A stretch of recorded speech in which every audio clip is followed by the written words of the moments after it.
Hello students, कैसे हैं आप सभी। आई होप सब अच्छे होंगे बेटा। एक बार फिर से इस चैनल पे आप सभी का स्वागत है। ठीक है बच्चे, हम लोग इस चैनल पे 11th एंड 12th की अकाउंटेंसी की एक रिवीजन सीरीज स्टार्ट कर रहे हैं। 11th 12th कॉमर्स के लिए अकाउंटेंसी की सीरीज स्टार्ट कर रहे हैं।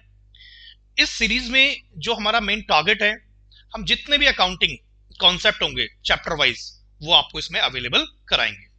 ठीक है बच्चा, तो आज हमारी फर्स्ट वीडियो है और आगे फ्यूचर में वीडियो आती रहेंगी। आज का जो हमारा टॉपिक है, हम स्टार्ट कर रहे हैं पार्टनरशिप। ठीक है बच्चा, और पार्टनरशिप में जो बात कर रहे हैं हम लोग बात कर रहे हैं फंडामेंटल ऑफ पार्टनरशिप की। ठीक है बच्चा, तो जल्दी से आ जाइए आप सब। चलिए बच्चा, तो हम लोग बात कर रहे हैं फंडामेंटल ऑफ पार्टनरशिप की, chapter first, accounting for partnership firms, fundamentals. ठीक है बेटा, तो आज हमारी जो फर्स्ट क्लास है, हम इसमें बात करेंगे बच्चा किसकी, मीनिंग ऑफ पार्टनरशिप की। ठीक है बच्चा, तो आज हम स्टार्ट कर रहे हैं पहले मीनिंग ऑफ पार्टनरशिप। पार्टनरशिप का मतलब होता क्या है। ठीक है, आप अगर अपने आसपास देखेंगे, बहुत सारे लोग बिजनेस करते हैं और वो बिजनेस किसमें करते हैं, पार्टनरशिप में। तो पार्टनरशिप का मतलब होता क्या बच्चों, मैं आपसे कहता हूं कि पार्टनरशिप में है क्या। फॉर एग्जाम्पल, दो पर्सन है एक्स एंड वाई, ये लोग एक बिजनेस स्टार्ट करते हैं। ठीक है सर, और एक्स एंड वाई ये जो दो लोग हैं, इन लोगों ने क्या किया, कुछ कैपिटल कंट्रीब्यूशन करी, कुछ पैसे लगाए बिजनेस के अंदर। ठीक है सर, तो एक्स और वाई ने क्या किया, एक बिजनेस स्टार्ट किया और इस बिजनेस के अंदर क्या किया मेरे बच्चा, कुछ कैपिटल कंट्रीब्यूशन किया और इस बिजनेस को ऑपरेट करने के लिए डे टू डे बेसिस पे डिसीजन मेकिंग कर रहे हैं। और एट द एंड जो भी प्रॉफिट आएगा, वो प्रॉफिट या लॉस जो भी आएगा, वो पार्टनर्स आपस में डिस्ट्रीब्यूट कर लेंगे, है ना। तो पार्टनरशिप का मतलब क्या हुआ, जब दो, टू और मोर पर्सन क्या करते हैं, कोई बिजनेस कैरी करते हैं और उस बिजनेस में कुछ कैपिटल का कंट्रीब्यूशन करते हैं और उस बिजनेस के बारे में जो भी day to day decision making के लिए डिसीजन लेने वो लेते हैं और एट द एंड जो भी प्रॉफिट या लॉस होगा उसे आपस में डिस्ट्रीब्यूट करते हैं। ठीक है सर, एग्जाम में अगर ये डेफिनेशन लिखने को आती है, मीनिंग लिखने को आता है मेरे बच्चा, तो हम ये तो लिखेंगे नहीं, तो आपको हमेशा सेक्शन की रेफरेंस देनी है। ठीक है, करेक्ट। हम बात कर रहे हैं सेक्शन 4, पार्टनरशिप का जो मीनिंग है, जो डेफिनेशन है, वो कहां लिखा गया है, सेक्शन 4 में लिखा गया है। और सेक्शन 4 ऑफ किसका, पार्टनरशिप एक्ट 1932 क्या कहता है बच्चा, कहता है बच्चा कि पार्टनरशिप इज द रिलेशन, ठीक है, बिटवीन किसमें बेटा, पर्सन्स। तो partnership is the relation between क्या, पर्सन्स। पर्सन मतलब दो या उससे ज्यादा, who have agreed to share, जो राजी हुए हैं किस चीज के लिए, the profit of a business. ठीक है, correct. Carried on by all, business किसके द्वारा ऑपरेट होगा, चलाया जाएगा, सबके द्वारा, या any of them acting for all. तो अगर एग्जाम में 1 मार्क्स की डेफिनेशन आती है, मीनिंग आता है, तो आपको हमेशा सेक्शन कोड करना है। तो सेक्शन 4 ऑफ पार्टनरशिप एक्ट 1932। ठीक है बच्चा, तो क्या कहता है, partnership is the relation between person who have agreed to share the profit of a business carried on by all और any one of them acting for all. ठीक है बच्चा, तो अगर 1 मार्क्स के लिए आती है तो आप इसे लिख सकते हैं। अब बच्चा इस मीनिंग के अंदर हमें समझना है मेरे बच्चों कि पर्सन का मतलब क्या है, हमें प्रॉफिट का मतलब समझना है, हमें बिजनेस का मतलब समझना है, और business carried on by all और any one of them acting for all, इसका मतलब समझना है। तो अगर एग्जाम में 1 मार्क्स की डेफिनेशन आती है तो आप नॉर्मली लिख सकते हैं। ठीक है, सेक्शन 4 को पक्का कंफर्म लिखना बच्चा। चलिए नेक्स्ट हम बात कर रहे हैं बच्चा एलिमेंट्स ऑफ पार्टनरशिप, है ना। हम बात कर रहे हैं फीचर्स ऑफ पार्टनरशिप। चलिए हम बात करते हैं पार्टनरशिप के फीचर्स। सबसे फर्स्ट ध्यान सुनना बच्चा, कहता है कि एसोसिएशन ऑफ 2 और मोर पर्सन। अच्छा, मतलब मिनिमम कितने चाहिए पार्टनरशिप बिजनेस करने के लिए, मिनिमम कितने चाहिए मेरे बच्चा, 2 चाहिए। चलिए कोई बच्चा बताएगा मैक्सिमम कितने पार्टनर होते हैं, मैक्सिमम कितने पार्टनर हो सकते हैं। मिनिमम तो 2 हो गया, मैक्सिमम पार्टनर कितने होंगे। चलिए मैं बताता हूं बच्चे, आपने अपनी बुक्स में पढ़ा होगा मैक्सिमम कितने होते हैं बच्चा, 50 होते हैं। ठीक है, लेकिन इस पे थोड़ा सा भी कुछ कंफ्यूजन है, मैं उसकी चर्चा करूंगा। लेकिन आप 12th क्लास के बच्चे हैं तो आप अभी याद कर सकते हैं कि मिनिमम 2 और मैक्सिमम कितना है 50 है। लेकिन जो मैक्सिमम 50 है बेटा, इसके लिए जो हमारा पार्टनरशिप एक्ट है, जो पार्टनरशिप एक्ट है वो क्या है, साइलेंट है। पार्टनरशिप एक्ट में नंबर ऑफ मैक्सिमम पार्टनर की लिमिट नहीं लिखी है। तो सर ये 50 कहां से आया है बेटा, ये 50 कंपनीज एक्ट से आया है। कंपनीज एक्ट 2013 और सेक्शन नंबर 468 और रूल नंबर 10 से आया बच्चा। तो पार्टनरशिप एक्ट में इसके बारे में नहीं लिखा गया है, लेकिन हाँ कंपनीज एक्ट 2013 बताता है कि मैक्सिमम लिमिट कितनी होगी, 50 होगी।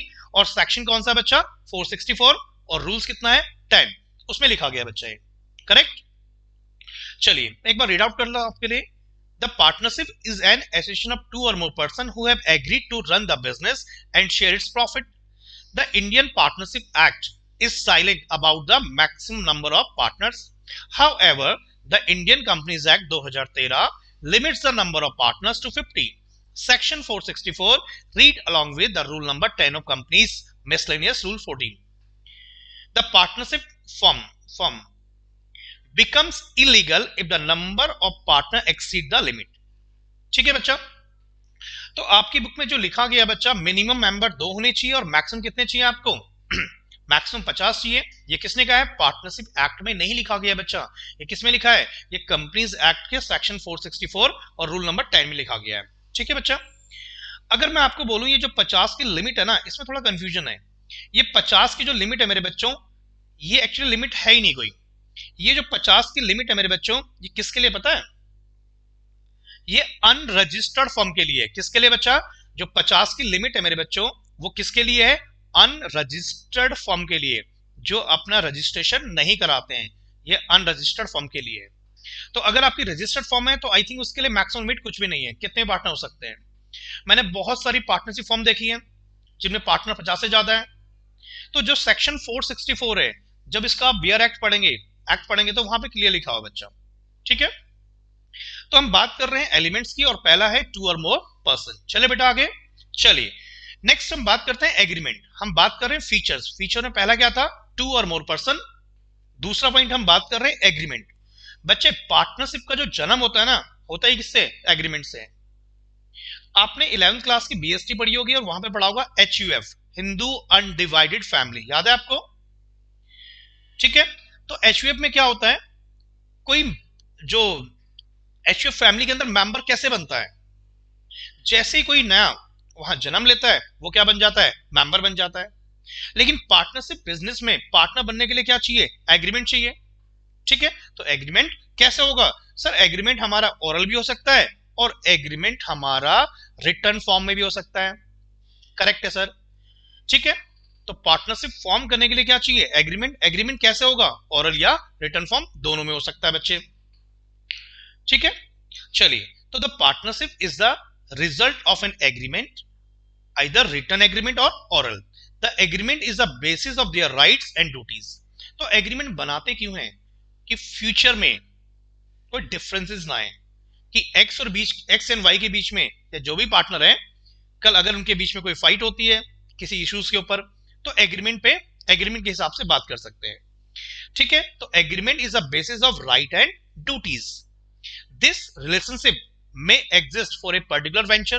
तो ये जो पार्टनरशिप आपने करी है वो एक स्पेसिफिक पर्पस के लिए भी हो सकती है, फॉर ए स्पेसिफिक पीरियड, या एट विल पे भी हो सकती है, अपनी इच्छा पे भी हो सकती है। ठीक है।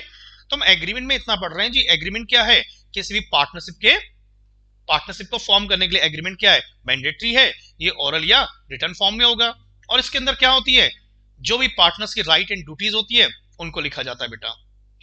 इसी रिटर्न एग्रीमेंट का दूसरा नाम क्या होता है मेरे बच्चों, पार्टनरशिप डीड। तो the agreement among partners if return is termed as partnership deed. अगर उसी एग्रीमेंट को हम लोग क्या करें, रिटर्न फॉर्म में लिखें, तो उसी को हम क्या बोलेंगे, पार्टनरशिप डीड। करेक्ट। तो हम दो बातों पे चर्चा कर चुके हैं, दो एलिमेंट्स की बात कर चुके हैं कि कितने मेंबर होने चाहिए, कितने होने चाहिए बेटा, 2 और मोर पर्सन। ठीक है। तो पहला पॉइंट हमने पढ़ा कि सर 2 एंड मोर पर्सन होनी चाहिए। करेक्ट है जी। दूसरा हमने क्या पढ़ा, एग्रीमेंट। चलो तीसरा बताओ क्या होता है बेटा, जल्दी बोलो। तीसरा पॉइंट, एसेंशियल एलिमेंट्स क्या होता है। चलिए, तीसरा हम बात कर रहे हैं बिजनेस। बिजनेस का मतलब सर क्या होता है? 11th क्लास में पढ़ी है आपने बिजनेस स्टडी, 12th क्लास में पढ़ रहे हैं। बिजनेस का मतलब कोई ऐसी एक्टिविटी जिसके अंदर कोई फर्म क्या कर रही है? ट्रेडिंग कर रही है, या कोई फर्म क्या कर रही है? मैन्युफैक्चरिंग कर रही है, या कोई फर्म सर्विस दे रही है ना? तो बिजनेस का मतलब ऐसी कोई एक्टिविटी जिसमें कुछ ट्रेडिंग, कुछ मैन्युफैक्चरिंग या कुछ सर्विस दी जा रही है बेटा, उसे हम क्या बोलेंगे? बिजनेस बोलेंगे। चलिए, तो कहता है एग्री, और बिजनेस कैसा होना चाहिए मेरे बच्चा? बिजनेस हमेशा लीगल होना चाहिए, इलीगल नहीं होना चाहिए। करेक्ट? तो बिजनेस का होना पार्टनरशिप के लिए मैंडेटरी है। तो the agreement among partners must be for क्या बच्चा? जल्दी बोलो, और क्या बच्चा? हाँ जी, तो the agreement among partners must be for carrying on some lawful business and to earn profit. ठीक है, mere joint ownership of some property is not a business, they are co-owners and not partners as their motive is not to earn profit or recurring basis। एक बार और दोबारा समझते हैं। मैंने कहा business के अंदर क्या होना चाहिए? कुछ ट्रेडिंग होनी चाहिए, कुछ मैन्युफैक्चरिंग या कोई भी सर्विस हो सकती है, और बिजनेस क्या होना चाहिए? लीगल। एक इंपॉर्टेंट पॉइंट और है बच्चा कि बिजनेस वो होता है जो किस बेसिस पे होता है? रेगुलर बेसिस पे होता है। किस बेसिस पे होता है मेरे बच्चों? रेगुलर बेसिस पे होता है। ठीक है, अब ये जो शुरू की लाइन लिखी है कि mere joint ownership of some property is not a business, they are co-owners, इसका मतलब क्या है? तो इसको समझाने के लिए मैं छोटा सा एग्जांपल देता हूं आपको। मैं आपसे कहता हूं कि फॉर एग्जांपल एक मिस्टर आर है और एक मिस्टर एस है, ये दोनों भाई हैं बेटा, है ना? ये दोनों भाई हैं। ठीक है, इनको इनहेरिटेंस में इनके पेरेंट्स के जाने के बाद इनको कुछ प्रॉपर्टी मिली, है ना? इनके पेरेंट्स चले गए, मतलब उनका देहांत हो गया, एक्सपायर हो गए, तो उनको कुछ प्रॉपर्टी किससे मिली? इनहेरिटेंस में मिली। ठीक है, अब आर और एस ने क्या डिसाइड किया? इन लोगों ने कहा कि एक काम करते हैं, इस प्रॉपर्टी को हम कर देंगे लेट आउट। क्या करेंगे? किराए पे देंगे, और इस लेट आउट से जो भी हमें रेंटल इनकम मिलेगी, कौन सी इनकम बच्चा? रेंटल इनकम, जो भी रेंट मिलेगा उस इनकम को हम क्या करेंगे? आपस में डिस्ट्रीब्यूट कर लेंगे। और हम मान के चल रहे हैं कि इनकी जो प्रॉपर्टी में ओनरशिप है वो कितनी है? 50-50% है। ठीक है, तो इनके पास कुछ प्रॉपर्टी थी, इन लोगों ने उस प्रॉपर्टी को लेट आउट किया, वहां से कुछ रेंटल इनकम आई। ठीक है, और इस प्रॉपर्टी को मेंटेन करने के लिए जो भी एक्सपेंस है, इन लोगों ने एक्सपेंस भी आपस में शेयर कर लिए। ठीक है बच्चा, अब आप मुझे बताओ कि मिस्टर आर और मिस्टर एस क्या हैं? इस प्रॉपर्टी के को ओनर हैं, दोनों मालिक हैं, और ये लोग उस प्रॉपर्टी को लेट आउट करते हैं, उससे कुछ रेंट कमाते हैं, और जो भी रेंट या एक्सपेंस है उसे आपस में शेयर करते हैं। तो क्या ये बिजनेस है? क्या ये बिजनेस है? क्या ये रेगुलर बेसिस पे है? नहीं। क्या इसमें कोई ट्रेडिंग, कोई मैन्युफैक्चरिंग, कोई सर्विस कुछ हो रहा है बेटा? नहीं हो रहा है। तो बिजनेस के लिए मेरे बच्चे क्या चाहिए? कुछ आप ट्रेडिंग कर रहे हैं, कुछ आप मैन्युफैक्चरिंग कर रहे हैं, कुछ आप सर्विसेज दे रहे हैं, है ना बच्चा? और वो भी किस बेसिस पे? रेगुलर बेसिस पे। तो इसीलिए वहां पे लिखा गया मेरे बच्चा, अगर आप ध्यान से पढ़ेंगे, कि अगर mere joint ownership of some property is not a business, they are only क्या? Co-owners and not partners, as their motive is not to earn profit on recurring basis. I hope clear होगा। तो हम 3 point पढ़ चुके हैं बेटा। ठीक है, चलिए आप मुझे बताइए sharing of profit. Sharing of profit कैसे होता है? ऑब्वियस है, आपने पार्टनरशिप डीड बनाई होगी, एग्रीमेंट लिखा होगा, तो एग्रीमेंट में मेंशन किया होगा कि अगर एक्स एंड वाई दो पार्टनर है तो प्रॉफिट को कैसे डिस्ट्रीब्यूट करेंगे। फॉर एग्जांपल आपने 3-2 का रेशियो डिसाइड किया है, ठीक है सर, लेकिन अगर आपने पार्टनरशिप में रेशियो डिसाइड नहीं किया तो उस केस में रेशियो प्रॉफिट कैसे डिस्ट्रीब्यूट होगा? इक्वली बटेगा। तो सिंपल सी बात है, शेयरिंग ऑफ प्रॉफिट कैसे होगा? On the basis of agreement, और अगर एग्रीमेंट नहीं है तो हम इक्वली डिस्ट्रीब्यूट कर लेंगे। ठीक है, तो partnership is the relation between partners who have agreed to share the profit of business. Usually partners are also share losses as well, but is not essential that all the partner must share the loss. आपने पढ़ा होगा 11th class में कि जो हमारे कुछ partner होते हैं लॉस को बियर नहीं करते, ओनली प्रॉफिट होते हैं। They may have provision in the partnership deed that a particular partner shall not bear the loss। जैसे बात करते हैं माइनर पार्टनर की। है ना।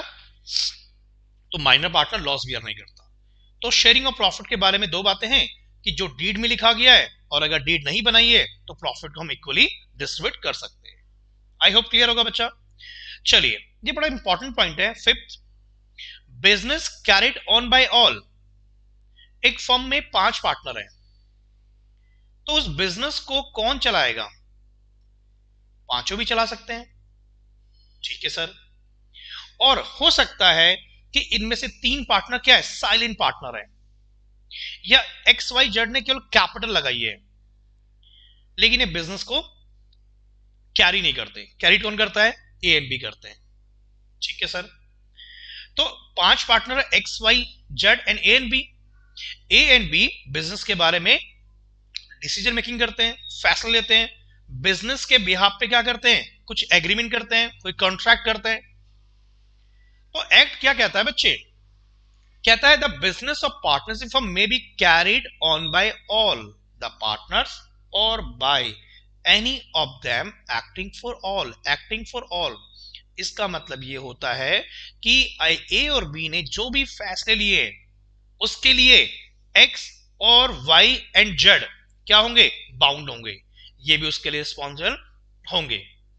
एक्स वाई जेड ये नहीं कह सकते कि ए और बी ये कॉन्ट्रैक्ट तो आपने किया था, इसमें नुकसान हुआ है तो आप ही लॉस बियर करोगे, क्योंकि जो पार्टनर होते हैं वो कैसे काम करते हैं? एज अ एजेंट काम करते हैं। तो उस केस में जो पूरी फर्म है वो रिस्पॉन्सिबल होगी। तो it means that one partner is acting as an agent of the firm and all the partners are bound by the act of partner who is acting as an agent of the partnership firm. I hope clear होगा। मैं ये बताना चाह रहा हूं कि अगर हमारी फर्म में 5 पार्टनर हैं और 2 हमारे ऐसे पार्टनर हैं जो फर्म के बिहाफ पे काम कर रहे हैं, तो कल अगर वो कोई भी डिसीजन करते हैं तो उसके लिए बाकी रिमेनिंग पार्टनर या फर्म भी क्या होगी? रिस्पॉन्सिबल होगी। करेक्ट बच्चा? तो ये हमने बात करी बच्चा किसकी? ये हमने बात करी मेरे बच्चे एलिमेंट्स की।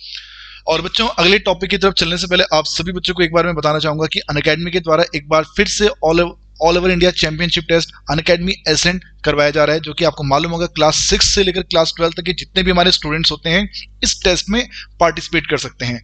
इस फेब के मंथ में जो बच्चों ये जो टेस्ट हमारा होगा ये होगा 13 फेब को 2021 13 फरवरी सुबह 11 बजे से लेकर 12 बजे के बीच में मेरे दोस्तों 1 घंटे का ये टेस्ट आपका होगा। और आपको मालूम है कि पूरे ऑल ओवर इंडिया से जो स्टूडेंट्स हैं इस टेस्ट में पार्टिसिपेट करते हैं। तो बच्चों आपको मालूम है बोर्ड्स के एग्जाम आने वाले हैं और जो हमारे जो बोर्ड स्टूडेंट नहीं है उनके भी एग्जाम्स मार्च के मंथ में आने वाले हैं। तो अगर आपको अपनी भी परफॉर्मेंस को एनालाइज करना है तो बच्चों आपको इस टेस्ट को जरूर देना चाहिए 13 फरवरी 2021। और आपको बता दो बच्चों कि 5 लाख तक की स्कॉलरशिप जीतने का मौका आप सभी स्टूडेंट के पास में है।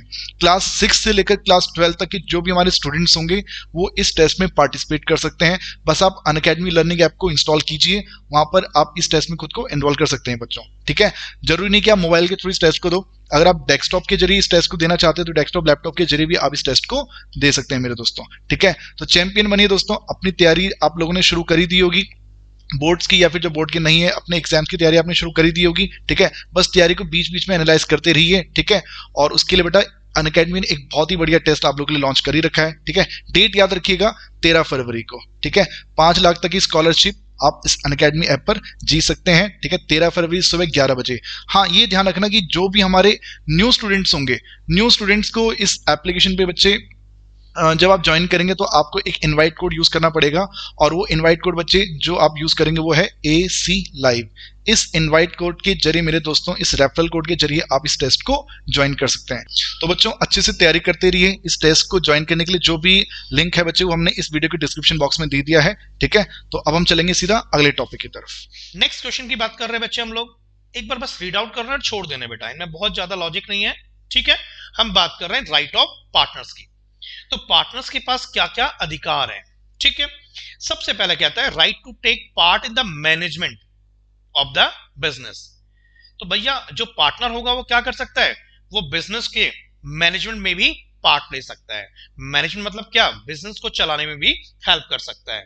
ठीक है, कोई भी डिसीजन मेकिंग है उसमें उसका भी राइट है कि वो अपना फैसला दे सकता है। राइट टू इंस्पेक्ट, चेक करना बुक्स ऑफ अकाउंट्स। वो कभी भी कंपनी के लेजर, कंपनी के कैश बुक वगैरह को या उनके फाइनेंशियल अकाउंट्स को चेक कर सकता है। राइट टू शेयर प्रॉफिट और loss of the business it in the agreed ratio. हाँ जी, हर पार्टनर्स के पास राइट है कि कंपनी जो भी प्रॉफिट या लॉस कमा रही है वो अपनी रेशियो में ले सकता है। हाँ, अगर आपके पास पार्टनरशिप डीड नहीं है, एग्रीमेंट नहीं है, तो आपको पता ही है प्रॉफिट लॉस कैसे बटेगा, इक्वली बटेगा। तो अगर हम राइट की बात करें तो 3 पॉइंट है कि वो बिजनेस में क्या करेगा, मैनेजमेंट में पार्ट ले सकता है, वो इंस्पेक्ट कर सकता है किसको, बुक्स ऑफ अकाउंट्स को। एंड तीसरा हमने क्या बताया कि उसमें राइट है कि कंपनी जो भी प्रॉफिट कमाएगी उस प्रॉफिट में शेयर ले सकता है। आई होप क्लियर होगा बच्चा, कुछ ज्यादा खास नहीं है। मैं चाहता हूं कि मैं इस वीडियो में केवल थियोरटिकल जो पार्ट है बेटा वो खत्म कर दूं, फिर नेक्स्ट वीडियो जब हम आएंगे तो प्रैक्टिकल क्वेश्चन के साथ आएंगे। ठीक है, हो सकता है मैं थोड़ा सा तेज चल रहा हूं, उसका रीजन ये बेसिक पॉइंट है बच्चा। चलिए फोर्थ की बात करते हैं। New partner can be admitted without the consent of the existing partner. हम किस मतलब हर पार्टनर्स के पास राइट है कि वो नए पार्टनर को एडमिशन से पहले एग्जिस्टिंग पार्टनर से कंसेंट लेनी मैंडेटरी है। ठीक है, तो हर पार्टनर्स के पास राइट है कि वो नए पार्टनर्स के एडमिशन से पहले अपनी कंसेंट दे सकता है। Every partner has right to retire from the firm after giving the due notice. अगर आपको लगता है कि फर्म में मैं कंटिन्यू नहीं करना चाहता तो कोई इशू नहीं है बच्चा, आप एक नोटिस दीजिए और फर्म को छोड़ सकते हैं। ठीक है, इफ एनी पार्टनर इनकर एक्सपेंस, ओके, आप फर्म के बिहाफ से किसी काम के लिए बाहर गए और आपने फर्म के बिहाफ पे कुछ पेमेंट कर दी, तो आपके पास राइट है कि ही हैज राइट क्या, इंडिम्निफाइड बाय द फर्म, फर्म वो पैसे आपको पे कर देगी। करेक्ट। 7 पॉइंट, अगर किसी पार्टनर ने फर्म को लोन दिया है, किसी पार्टनर ने फर्म को लोन दिया है, तो फर्म को उस अमाउंट पे, उस लोन के अमाउंट पे पार्टनर्स को इंटरेस्ट देना पड़ेगा। इसका मतलब पार्टनर्स के पास राइट है कि वो जो भी लोन प्रोवाइड करता है फर्म को उस पर इंटरेस्ट ले सकता है। सर उसका रेट क्या होता है, अगर हमने डीड में नहीं लिखा है तो 6% पर एनम होगा, अदरवाइज जो भी रेट हमने डिसाइड किया है। तो अगर कोई भी लोन एडवांस की फॉर्म में या कोई भी लोन पार्टनर ने फर्म को दिया है तो पार्टनर्स के पास राइट है कि वो पैसा, उस पैसे पे वो ब्याज चार्ज कर सकता है। और अगर उनके बीच में कुछ एग्रीमेंट है तो लिखा होगा किस रेट से, और अगर एग्रीमेंट नहीं है मेरे बच्चों तो कितना होगा, 6% पर एनम। करेक्ट है बच्चा। Right to consult about the affairs of the business, बिल्कुल वो अदर पार्टनर्स के साथ कंसल्ट कर सकता है, उन्हें बता सकता है affairs of the business, business के profit and loss and balance sheet के बारे में। ठीक है, बहुत बेसिक से पॉइंट है, एक बार रीड आउट करना और छोड़ देना बच्चा। ठीक है, चलिए एक बार ड्यूटीज की बात भी कर लेते हैं बच्चा। ड्यूटीज ऑफ पार्टनर, एग्रीमेंट जब बनेगा मेरे बच्चे तो वहां पे राइट एंड ड्यूटीज की बात आएगी। ड्यूटीज क्या है बच्चा, कि every partner should devote due time in the business, जो भी टाइम डिसाइड किया गया है, जो भी नंबर ऑफ आवर डिसाइड किए गए हैं वो हर पार्टनर को फर्म को देने हैं। ऐसा नहीं है कि फर्म में आपने पैसे लगा दिए और आप फर्म के वर्किंग पार्टनर भी है लेकिन आप फर्म में काम ही नहीं कर रहे हैं, ऐसा पॉसिबल नहीं है ना। Every partner should carry on the business of the firm diligently, आपको फर्म को क्या करना है, ईमानदारी से काम करना है जी, कोई उनके साथ चोरी चकारी नहीं करनी है। No partner should engage himself in competitive business. For example X and Y, दो पार्टनर मिलकर एक बिजनेस कर रहे हैं और ये बिजनेस फॉर एग्जांपल किस चीज का कर रहे हैं बेटा, मैं कहता हूं ये स्पोर्ट्स जो मटेरियल होता है ना, स्पोर्ट्स मटेरियल उसको बेचते हैं। तो एक्स और वाई ने पैसे लगाए और ये क्या करते हैं, ये लोग स्पोर्ट्स मटेरियल बेचते हैं। करेक्ट। लेकिन जो मिस्टर वाई है उसने इंडिविजुअल भी एक बिजनेस कर रखा है और वहां भी वो क्या करता है, स्पोर्ट्स मटेरियल बेचता है। तो एक बात बताओ मेरे बच्चा, अगर एक्स एंड वाई एक फर्म है, दोनों पार्टनर है और ये स्पोर्ट्स मेटल का बिजनेस कर रहे हैं, करेक्ट सर, और वाई अलग से भी एक बिजनेस कर रहा है किसका, स्पोर्ट्स मटेरियल का, तो एक बात बताओ क्या लगता है आपको, कहीं ना कहीं वाई क्या करेगा, जो फर्म में क्लाइंट्स आते होंगे है ना, उनको इन्फ्लुएंस करके वो कहीं ना कहीं इंडिविजुअली हो सकता है कि उनको अपने पर्सनल बिजनेस के थ्रू सेल कर सकता है ना, इफेक्ट कर सकता है बिजनेस को। तो no partner should engage himself in competitive business, same business नहीं कर सकता आप इंडिविजुअल, अगर फर्म में जो बिजनेस आप कर रहे हो वही बिजनेस आप इंडिविजुअली अलग नहीं कर सकते। Correct. Every partner should act with in the authority. Her partner को ना बच्चा एक क्या होता है, जो उसको अथॉरिटी गिवन है। हो सकता है 5 पार्टनर है तो पांचों पार्टनर अलग अलग काम दे रखा है। आपने मार्केटिंग देखना है ना, आपने क्या बोलते हैं एम्प्लॉइज को देखना है, आपने फाइनेंस देखना है। तो हर पार्टनर्स के पास ड्यूटी है कि वो अपनी अथॉरिटी में काम करे। It is a duty of partner to indemnity the firm for his wilful negligence. अगर आपने कुछ जानबूझ के ऐसा कुछ किया है जिससे फर्म को क्या हो गया, नुकसान हो गया, विलफुल नेग्लिजेंस करी है, तो उस केस में फर्म को जितना भी लॉस होगा वो पार्टनर को देना पड़ेगा। किसको? फर्म को बेटा। ठीक है, करेक्ट। और लास्ट पॉइंट, नहीं अभी 2 पॉइंट और आगे होंगे बेटा। It is a duty of each partner to use the property of the firm for the partnership firm. वैसे कुछ खास नहीं है बेटा इसमें। ठीक है, तो 6 पॉइंट है बेटा। तो अभी तक हमने क्या पढ़ लिया बच्चा? हमने बात कर ली मीनिंग ऑफ पार्टनरशिप की। हमने क्या बोला बच्चा? पार्टनरशिप की मीनिंग में सेक्शन कौन सा है? सेक्शन 4 और पार्टनरशिप एक्ट 1932। ठीक है, फिर हमने एलिमेंट्स की बात करी, तो 5 हमारे एसेंशियल एलिमेंट्स हैं। ठीक है बच्चा, उसके बाद हमने किसकी बात करी? राइट एंड ड्यूटीज की। नेक्स्ट चले बेटा, चलिए एक बार पार्टनरशिप डीड को भी गो थ्रू कर लेते हैं। बहुत इंपॉर्टेंट तो नहीं है लेकिन फिर भी एक बार पढ़ लेते हैं। मैंने कहा था कि एक पार्टनरशिप का जन्म ही किससे होता है? एग्रीमेंट से होता है। तो एक्स और वाई ने जब अपना बिजनेस स्टार्ट किया तो इन लोगों ने क्या किया? एक एग्रीमेंट बनाया और उस एग्रीमेंट में ये लिखा भाई किसके क्या राइट और क्या ड्यूटीज होते हैं, है ना। कौन कितने पैसे लगाएगा, कितनी कैपिटल लगाएगा, तो और कितनी सैलरी मिलेगी। तो उसी रिटर्न एग्रीमेंट को हम क्या बोलते हैं? Partnership deed. तो partnership is based on agreement. It is therefore necessary that terms and conditions of the partnership be agreed among all the partners. These terms and conditions may be oral or written. Both are equally enforceable by law. However, the written agreement are always better to resolve the misunderstanding and disputes. अगर मैं आपसे बोलूं हम partnership बनाते हैं, deed क्यों बनाते हैं? इन फ्यूचर अगर कुछ पार्टनर्स के बीच में कुछ मिसअंडरस्टैंडिंग या कुछ डिस्प्यूट्स हो जाते हैं तो उन डिस्प्यूट्स को हम सॉल्व कर सकते हैं किससे? पार्टनरशिप डीड से बच्चा। Correct. If any at a later date such a written agreement is sign by all the partner. Normal सी बात है बच्चा। ठीक है, अब हम बात कर रहे हैं कंटेंट क्या है पार्टनरशिप डीड के। कंटेंट ऑफ पार्टनरशिप डीड बच्चा बिल्कुल बेसिक पॉइंट है, एक बार जस्ट रीड आउट करना। Name and address of the firm, name and address of the partner. तो फर्म का एड्रेस कहाँ है, ऑफिस कहाँ है बच्चा, रजिस्टर्ड ऑफिस कहाँ है। ठीक है, पार्टनर के एड्रेस क्या है, नेचर ऑफ बिजनेस, किस टाइप का बिजनेस कर रहे हैं हम लोग, कैपिटल कंट्रीब्यूशन, कौन कितने पैसे लगाएगा, इंटरेस्ट ऑन कैपिटल, कैपिटल पे इंटरेस्ट मिलेगा या नहीं मिलेगा, interest on drawings, firm charge करेगी नहीं करेगी, अगर करेगी तो कितना करेगी, प्रॉफिट शेयरिंग रेशियो क्या होंगे वो मेंशन है, interest on partners loan, salary और कमीशन। तो ये सारे पॉइंट हमें पहले ही पार्टनरशिप डीड में लिखने पड़ेंगे। अकाउंटिंग पीरियड क्या होगा हमारा? Date on which account should be close every year. अब तो बच्चे कैसे हो गया? फाइनेंशियल ईयर हो गया, है ना। अब तो कैसे होता है? फाइनेंशियल ईयर हमारा वही अप्रैल टू मार्च चलता है बेटा। लेकिन हमारे जमाने में ये जन टू दिसंबर भी था बेटा। कुछ कंपनीज कुछ फॉर्म पे ऑप्शन था, आपकी मर्जी है बेटा। चलिए, जो भी right and duties of partner should be decided clearly. ठीक है, 12 पॉइंट यहाँ पे आ गया है। ऑडिट ऑफ अकाउंट्स कराएंगे या नहीं कराएंगे, अगर कराएंगे तो हम सीए को अपॉइंट कैसे करेंगे, तो मोड ऑफ अपॉइंटमेंट क्या होगा, ऑपरेशन ऑफ बैंक कौन सा है, और उस बैंक में है ना सिंगल पार्टनर होगा या ज्वाइंट अकाउंट खोलेंगे, ये सब हमें चर्चा करनी होती है बच्चा। ठीक है, एक बार प्लीज ये रीड आउट करना, कुछ खास है नहीं बेटा इसमें। Settlement of account in case of retirement अगर होता है या किसी पार्टनर्स की डेथ होती है तो उस केस में हम कैसे कैलकुलेशन करेंगे। ठीक है, अगर हमें किसी पार्टनर्स को एडमिट करना है उसके लिए क्या रूल्स फॉलो करेंगे, और settlement of case, dissolution of the firm, अगर कल फर्म डिसॉल्व होती है तो उस केस में हम लोग कैसे डिसोल्यूशन करेंगे। करेक्ट है बच्चा, एक बार रीड आउट कर लेना, जो हमारे एमसीक्यू बेस्ड क्वेश्चन आएंगे बेटा उनमें कोई पॉइंट आ सकता है। करेक्ट है जी।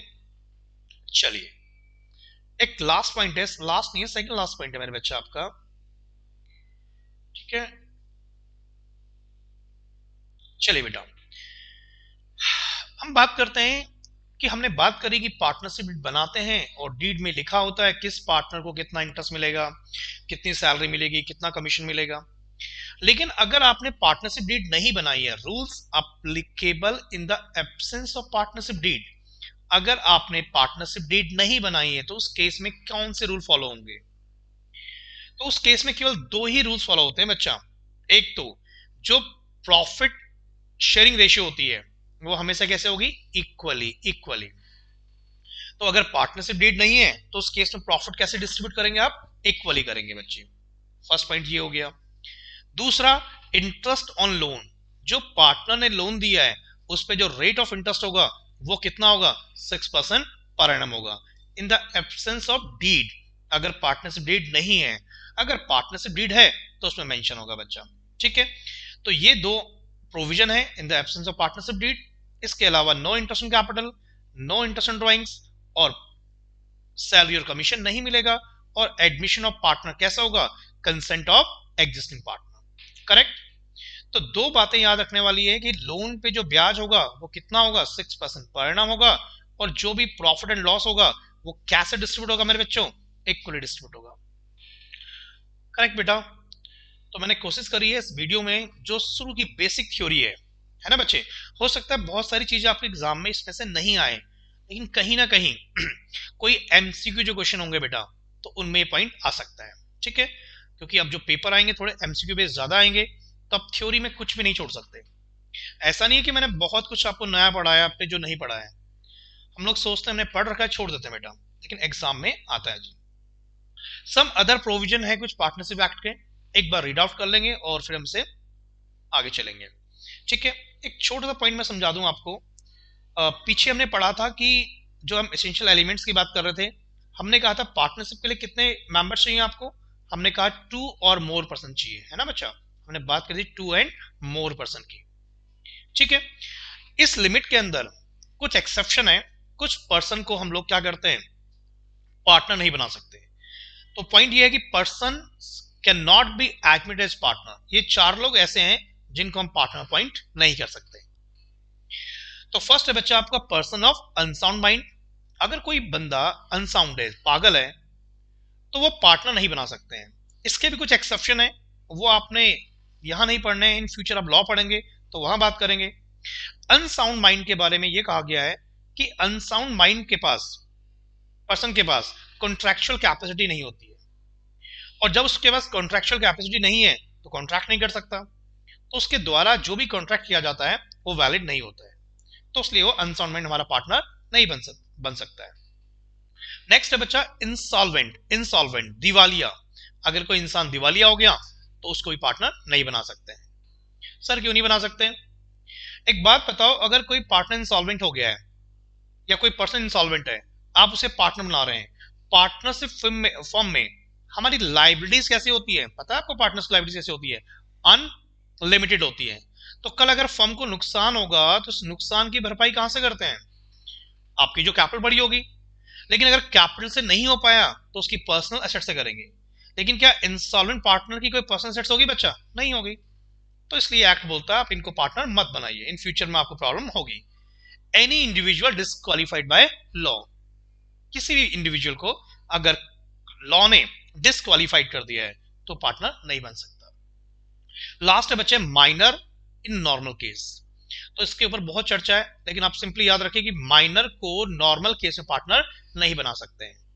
ठीक है, अगर मैं थोड़ी चर्चा करूं तो आप ध्यान दीजिए। 11th क्लास में कहा था कि माइनर पार्टनर नहीं बन सकता, लेकिन 12th में हम कह रहे हैं माइनर पार्टनर बन सकता है। कब बन सकता है? जो माइनर पार्टनर होता है वो पार्टनरशिप फॉर्म नहीं कर सकता। इसका मतलब सर क्या हुआ? मैं कहता हूं एक्स की एज 21 ईयर्स है और जो वाई है वो 17 ईयर्स है, और एक्स एंड वाई एक पार्टनरशिप फर्म फॉर्म करना चाहते हैं, कर सकते हैं? नहीं कर सकते। क्यों? कहानी वही है, माइनर है ना। कॉन्ट्रैक्ट एक्ट कहता है कि जो माइनर है वो कोई कॉन्ट्रैक्ट कर ही नहीं सकता बेटा, तो इसलिए ये पार्टनरशिप फॉर्म नहीं हो सकती है। लेकिन हाँ, एक्स एंड वाई हमारे पास दो पार्टनर है और दोनों ही मैच्योर है, मींस इसकी एज 25 है और इसकी एज 27 है। ठीक है, और ये एक नए पार्टनर जेड को अपनी फर्म में पार्टनर बनाना चाहते हैं। जेड की एज कितनी है? 16 साल। तो क्या जेड पार्टनर बन सकता है? बिल्कुल बन सकता है। सर ऊपर आपने मना कर दिया, मैं कह रहा हूं कि जो माइनर होगा वो पार्टनरशिप फर्म को फॉर्म नहीं कर सकता, लेकिन हाँ कोई एग्जिस्टिंग फर्म है तो उसमें पार्टनर बन सकता है। आई होप क्लियर है। ठीक है, तो माइनर के ऊपर बहुत सारी केसेस है बच्चा, तो मैंने आपको हल्का सा आइडिया दे दिया। ठीक है, चलिए एक लास्ट पॉइंट देख लेते हैं। कुछ और प्रोविजंस हैं, जैसे रजिस्ट्रेशन ऑफ फर्म। तो registration of partnership firm is optional, it is not compulsory as per the partnership act. आपके ऊपर मैंडेटरी नहीं कि आपने करवानी ही करवानी है, लेकिन अगर हमारी पार्टनरशिप रजिस्टर्ड होती है तो इन फ्यूचर अगर हमें कोई भी बीच में पार्टनरशिप में कोई चीज अगर प्रॉब्लम होती है तो उसको सॉल्व आउट कर सकते हैं अगर आपकी फर्म का रजिस्ट्रेशन है। माइनर एज अ पार्टनर, मैं बता चुका हूं, minor can be admitted as a partner with the consent of all the existing partner. बात समझ आई? ये लिखा हुआ है एक्ट में सेक्शन 30 में कि हम माइनर को एग्जिस्टिंग फर्म में पार्टनर बना सकते हैं, लेकिन consent of all the existing partner. लेकिन माइनर कोई पार्टनरशिप फर्म फॉर्म नहीं कर सकता। लाइबिलिटीज ऑफ पार्टनर पता ही बच्चे आपको कैसी होती है, अनलिमिटेड होती है।